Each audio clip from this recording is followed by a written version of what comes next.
Hi everyone and welcome back to Books with Karen. Today I thought I would do the first chapter book tag. It's an old book tag that was going around I think about maybe 9 years ago. It may have been done more recently, but I haven't seen anybody do it. And I thought it was a really fun tag, so I thought I would do it myself. And what you do is, the idea is that you choose 5 books, you read the first chapter, and then you decide from those first chapters which one you think you want to read the whole book first. So I went to the library yesterday and I picked up 5 books just randomly. I just went around a couple of the shelves and I picked 5 off the shelves. I was drawn to them maybe by the cover or the title or the author. So I'll just show you one by one which ones they are, and I'm going to read you the blurb on the back. And then I'm going to read the first chapters of each one, not on camera. I will go off camera to read those, otherwise this video could go on for hours. And then I'll come back after the first chapter of each one and let you know what I think of them. So let's just get the specs on so I can see what I'm doing. So the first one I picked up is called The Amber Glow Candy Store. And after I'd picked this off the shelf, I noticed that it was a translated book. It is by Hayoko Kurisu, and it says translated by Matt Treyard. I can't say that writing very well because it's in yellow. But I have been enjoying translated books recently. I've read the Before the Coffee Gets Cold series, and I just recently read one called the Yunam Dong's Smiley Laundromat, which I really enjoyed. So it's not surprising that this caught my eye when I saw it. I don't know what it's about. It just says, where your greatest desires are realised. Welcome to the Amber Glow Candy Store. The confections can give you what you most desire, but not in the way you expect. And then it says, at the end of Gloaming Lane, at the very edge of the other world, is the Amber Glow Candy Store, open only between the full moon and the new moon. Behind the cosy caramel timber facade is Kogetsu, the store's half-fox proprietor, whose wagashi confections promise to change the lives of his customers for the better. Kogetsu's door is always open to anyone in need of solace. A lovesick teenage girl, a cripplingly shy estate agent, a struggling first-time mother. But who is this mysterious proprietor? A half-fox spirit he may be, but why is he so interested in his customers and their emotions? And why does each sweet have a recommended dosage? Like the centre of the chewiest caramel, life's most valuable teachings always take time to reveal themselves, and Kogetsu's customers are about to get a lot more than they bargained for. So yeah, I probably would have picked that up if I read the blurb. I didn't read any of the blurbs in the library. I just picked them up purely on the cover of the book. So that was the first one I got. And the first chapter is quite long. I think it's about 38 pages. Just checking. Yeah, the first chapter is 38 pages long, but it's only a small book and the print is pretty big. So hopefully I'll get through that. The second book was The Wardrobe Department by Elaine Garvey. I've not heard of this author. The reason I picked up The Wardrobe Department was because my first job when I left school was working in theatre. So I knew the wardrobe department was related to a theatre. That's why I picked it up basically. So let's see what it says about this one.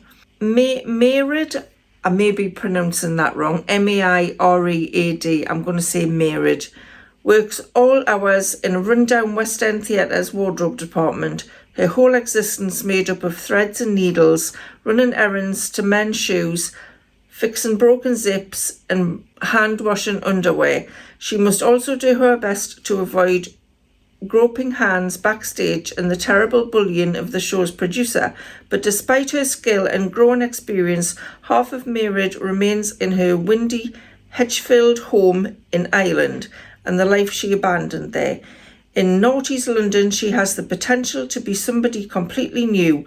Why then does she feel so stuck between the bustling bustling side streets of Soho and the wet grass of Leitrim and Donahue mirrored as caught running from the girl she was, but unable to reveal the woman she'd hoped to become. Told with rare honesty and equal measures of warmth and bite, The Wardrobe Department is a story about reckoning with the past, finding the courage to change the present and asking what comes next. That text is really hard to read, white on orange. Yeah, I think I would have still picked this up if I'd read the blurb. So I don't think the first paragraph in this one is very long. 14 pages. So that should be okay. The next one was The Many Ghosts of Donahue Burns by Laura McLaughlin. It says, not all guests know when to check out.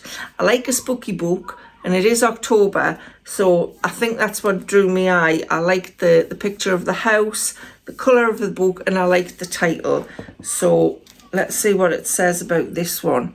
A young waitress at a country hotel finds herself with a decades-old mystery to solve, one she hopes will help rid the hotel of its most troublesome guests, its ghosts. When Ballinadrum Hotel's elderly owner, Donahue Byrne, dies, 22-year-old Maya Ann Moran discovers the rumours that have long plagued the place are true, and it is indeed haunted.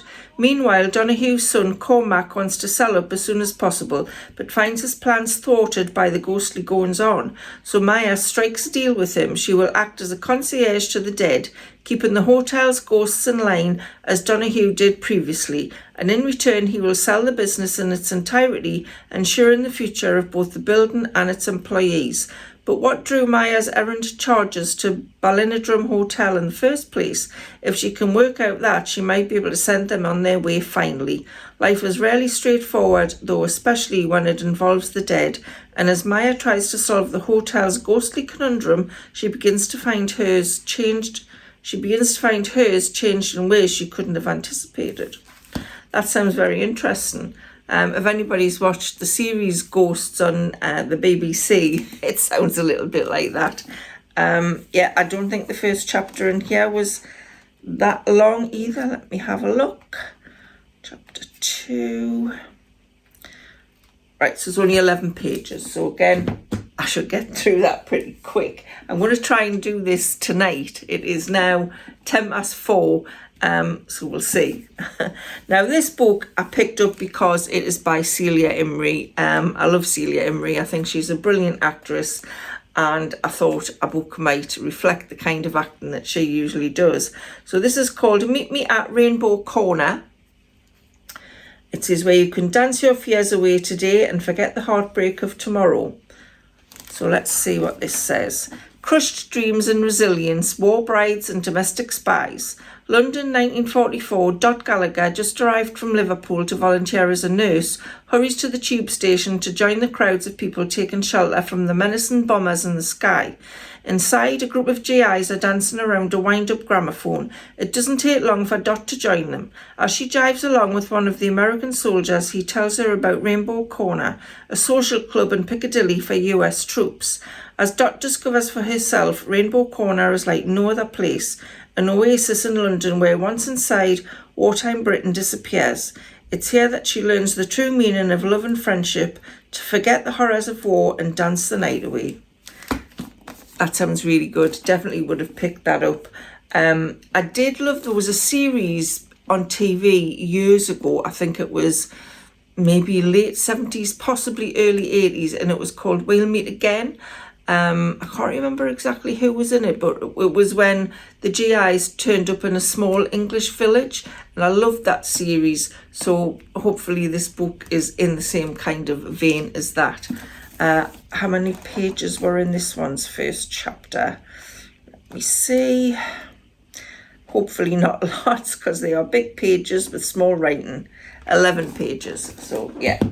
And the last one is a book called The Lost Story, and that's the reason I picked it up, because I liked the look of the title, and it's by Meg Schaffer, best-selling author of The Wishing Game. I haven't heard of her and I've never heard of the book, but I was drawn to the title, I like a book about stories, so there you go. So let's see what it says. Once upon a time, two boys went missing in the woods. 6 months later, they reappeared with no explanation for where they'd been or how they'd survived. 15 years on, Rafe is a reclusive artist with no memory of what happened during those months, despite the scars he bears. Meanwhile, Jeremy is a famed missing persons investigator. With his uncanny abilities, he is the one person who can help vet tech Emily Wendell find her long-lost sister, who vanished in the very same forest as Rafe and Jeremy. Jeremy also keeps a secret, the fantastical truth about the magical realm they made home for those 6 months, and it's there they may find Emily's sister. Alongside Emily, Rafe and Jeremy must return to the enchanted world they left behind, for only then can they get back everything and everyone they've lost. Yeah, interesting. Not sure if I would have picked it up if I'd read the blurb with the magical realm element in it, but we shall give it a go. We'll read the first chapter and we'll see. So how many pages were in this one? Let's have a look. Now there is a prologue in this one that's about 5 pages long, and then chapter 1 seems to be take us up to page 21. So again, the first book seems to have the longest chapter. So I think I'm going to start with the first book because it's got the longest chapter, but it is the smallest book. So we're going to give that a go. The Amber Glow Candy Store. So I'll come back when I've read the first chapter. So that's the first chapter read of the Amber Glow Candy Store. And basically, the first chapter is about a schoolgirl who was having troubles with her boyfriend, and she finds the Amber Glow Candy Store by accident and takes a jar of Compito sweets or candies that she buys from this guy that looks like a fox, who she thinks is in fancy dress or cosplay. So she buys the sweets, and he tells her you can only have one a day, and if you have more, it might have consequences. So if she eats one a day, it will bring her minor joys. So she eats one a day, and things start to pick up. Good things happen with her boyfriend, good things happen at school, and then she gets a little bit complacent and she starts taking the minor joys for granted. So she eats a handful of this Compito candy, and a bad thing happens, and she's really worried, and she tells her boyfriend about it, and he kind of helps her, and it's all a happy ending of that chapter. And then you find out that the fox is interested in emotions, and that's what he's trying to discover, because she can't find the sweet shop anymore after everything's turned out all right. So that is the first chapter, and I'm guessing the other stories, so we've had the lovesick teenage girl, then we get an estate agent and a mother. So I'm guessing they're all similar kinds of stories. It feels a little bit like a fairy tale, very easy to read, and it's only a small book. So yeah, not something I would rush to read, but the fox's intentions have piqued me interest, shall we say. So that was the first one. So don't forget to let us know in the comments which book you think I should read first, after I've explained the first chapters to you. And if you have read any of them, let me know what you thought. So the next one, first chapter I'm going to read, is The Wardrobe Department. So let's get cracking with that.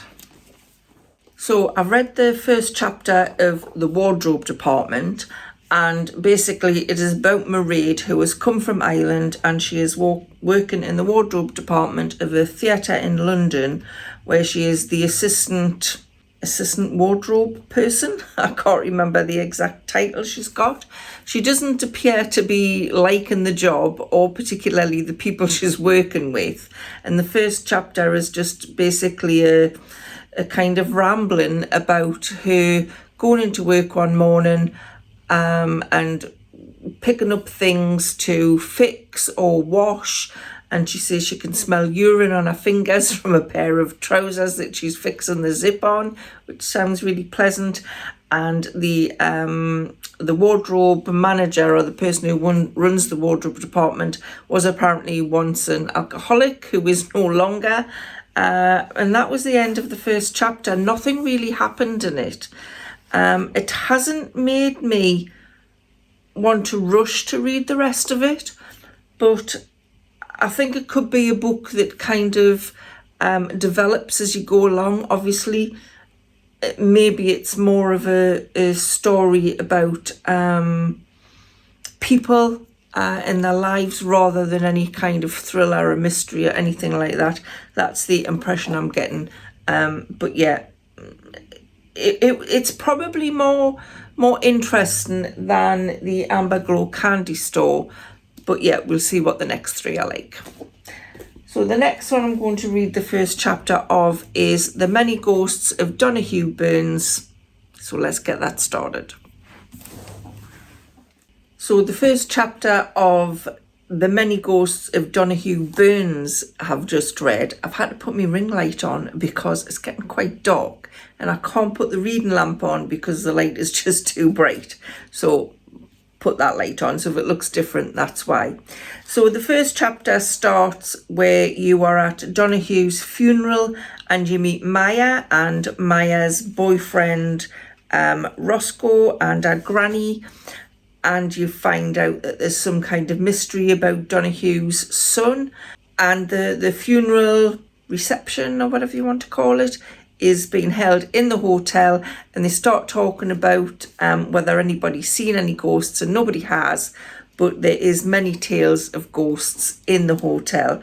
It did, I liked the way Laura McLaughlin writes.